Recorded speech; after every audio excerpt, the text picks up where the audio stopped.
Hello all, this is Damini, co-founder of VMX Scholars. I welcome you to the 22nd episode of our web series Loanflix Season 2. For those of you who are new to this channel, let me tell you Loanflix is a web series which covers each and every detail of an abroad education loan. Right from the eligibility to the process, disbursement, repayment, each and everything. And Loanflix is an initiative of VMX Scholars. VMX Scholars is an organization which is funded and supported by the Ministry of IT, Government of India, and its sole purpose is to help students like you get an abroad education loan. And let me make it very clear, all the services of VMX Scholars are completely free of charge. So for those of you who have directly landed on this video and haven't watched season 1, I would encourage you to watch that first, because see, the thing is, in season 1 we discuss like basic topics, but in season 2 we are discussing little advanced level topics. So if your basics are not clear, you may not understand these season 2 videos. So do watch that first, and the link for the same is given above. So today's episode is going to be very informative because I'm going to tell you about all the charges related to education loans which goes from your pocket, but no one really talks about it. Most of these charges which I'm going to tell you in this video are not even mentioned on the bank's website. So it's a truly secret information. Yeah, so let's start. But before that, if you like our videos and if you appreciate the whole idea of Loanflix, then please subscribe to our channel and hit that bell icon to get regular updates.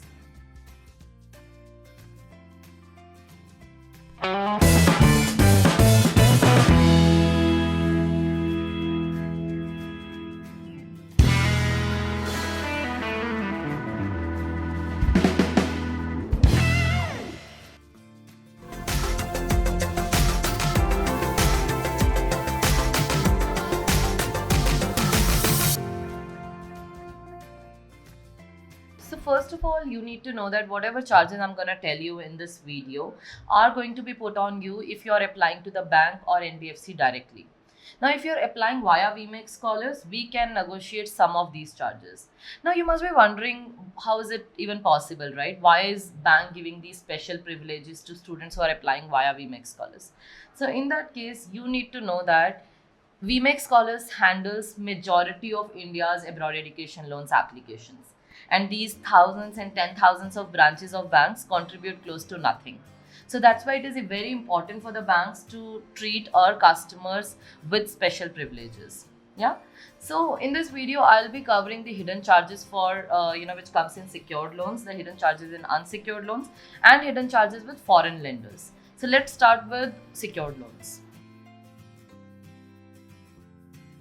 So when you start your loan process for a collateralized education loan, you will be told about two charges. One is the loan processing fee and other is the property legal and valuation charges, which I think you are aware of. Now there are certain other charges which comes into the picture after the loan is sanctioned. I think those are the charges which are not known to customers. So the first one in that row is a loan insurance. Every bank wants you to take loan insurance because it reduces the bank's risk. Because if you die or if you get terminally ill, the insurance company will pay back the loan back to the bank, right? So we at VMX Scholars, we generally recommend you to take loan insurance, even though it's an extra cost, because the reason being, if something like that happens to you, your 60-year-old parents will already be in trauma and they will not be ready for that bank's pressure of loan recovery, etc., right? So we recommend you to take it, but again, it's your call and it's optional in public banks.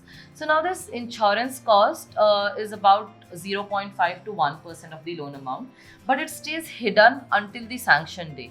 Most of the bank staff, they will not tell you this until the sanction day, and that's when they disclose it. Okay, so 0.5 to 1% of the loan amount, that's what it is charged. Now, one good part is that this insurance cost is not something which you'll have to pay from your own pocket. All the banks have the provision to adjust this additional cost in the loan amount itself. So for example, let's say if you get a loan sanction of 40 lakhs, what the bank will do is, and let's say the insurance cost is 40,000 on that, what the bank will do is, on paper they will make it 40 lakh 40,000 as the sanction amount, and they'll pay that 40,000 directly to the insurance company. Now, one more thing which you need to know is that as per IRDA guidelines, which is Insurance Regulatory and Development Authority, banks cannot force their customers to take insurance. Now, what banks do is that, of course, they can't officially force you. So what they do is that if you do not take loan insurance, they increase your interest rate because of course they can do that because that's their internal call, right? So now if you're going with a government bank and you deny taking loan insurance, they will increase your interest rate by 0.05% to 0.5%. But at the same time, if you're going with a private bank for a collateralized loan, which we of course don't recommend, and you do not take a loan insurance, your interest rate can be increased by up to 2% also. But the catch here is that if you go to these banks directly, they will not even give you an option of going ahead without loan insurance. Even if you tell them, hey, you know what, I'm ready to pay that 0.5 to whatever 2% extra in interest rate, and I do not want to pay that 40,000-50,000 towards my loan insurance, they will still not let you go ahead. But in case you're applying via VMAX Scholars, we can definitely talk to the bank about, and mention about the IRDA guidelines, mention about the bank circular which clarifies that it is possible to waive loan insurance, and then we'll be able to get this waiver for you. But I'm again repeating that we do recommend you to take loan insurance, but it is your decision at the end of the day. So now let's talk about another hidden charge in case of secured loans. So in case of any loan which is taken with property as collateral, there are some stamp duty charges which are to be paid to the state government while you are creating a mortgage to the bank. So now these charges are something which are common across, whether it's a home loan or it's an education loan or any other loan against property, and it is generally between 0.25 to 0.5% of the loan amount. Now, there is an extra provision which is given for education loan, that some of the state governments have waived off these mortgage creation charges specifically for the education loan because that's government's priority sector, right? So one such example is Karnataka. So if the property which you are mortgaging is kind of old, then the banks will require you to take a property insurance to protect themselves against the incidents like building collapse or fire accident, which is more likely due to old wiring and all. So what you need to understand is, if the security or the property is destroyed while the loan is going on, the bank's risk becomes very high. So that's why banks, force you to take property insurance. So now how old of a property requires a property insurance? That varies from the location to location. So now let's talk about hidden charges in case of unsecured education loans. As I've already explained, loan insurance is something which helps banks in getting their money back in case something happens to the primary applicant, which is you as a student. So in an unsecured loan, it is mandatory to take a loan insurance because in unsecured loan is given considering students' future income, right? And there is no collateral which is taken. So if in case something happens to the student, there is nothing to fall back on, right? So that's why it is mandatory to take loan insurance in case of unsecured loans. And please note that the charges of loan insurance are higher in private banks and NBFCs who offer you unsecured loans. So many NBFCs and private banks will tell you to take some supplementary insurances like health and travel insurance while you're taking an education loan with them. So firstly, what you need to know is that these supplementary insurances are not mandatory, but if you're approaching the lender directly, they are not even going to tell you that it is optional, and they are going to make sure that you pay for these as well. But if you're applying via VMAX Scholars, we make sure that if in case a customer doesn't require it, we take an approval for the waiver of such insurances on a case-by-case basis. So now, see, if your university or embassy requires you to take a health or travel insurance, then I recommend you to take it through the lender itself, because in that case, you'll not have to pay for it and it will get adjusted in your loan amount itself. So it is helpful. Most of the NBFCs will ask you for some franking and documentation charges that could be in the range of 4,000 to 5,000 rupees, and they will ask you this at the time of loan agreement signing. So now these are mandatory charges and it cannot be waived off. These charges can be a little higher also in some states. Okay.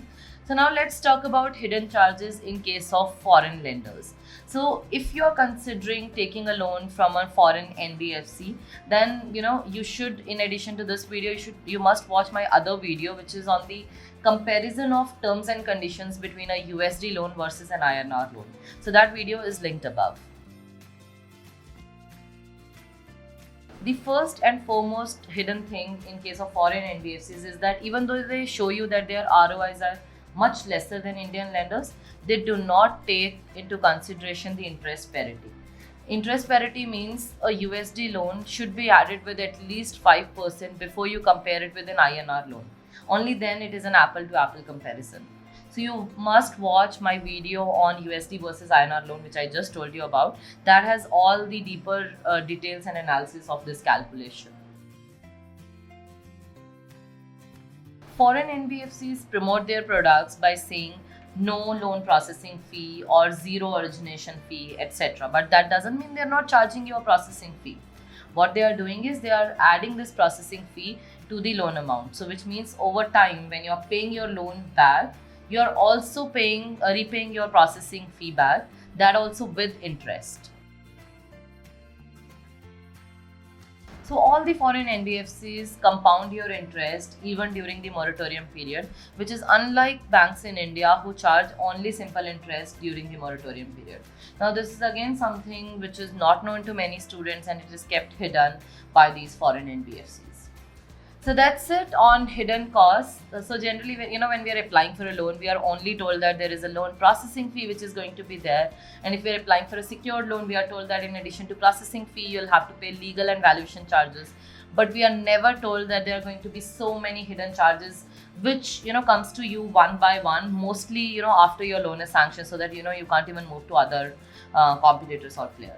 Right, so I hope this video was useful to you. If it was, then please hit the like button so that it will encourage me to make more such videos, and do share this video with your friends and colleagues who might be looking out for an education loan. Please subscribe to our channel and hit that bell icon so that you can be notified whenever we publishing a new video. Stay tuned for my next video. See you then. Don't forget to subscribe and click on the bell icon to never miss any updates from us.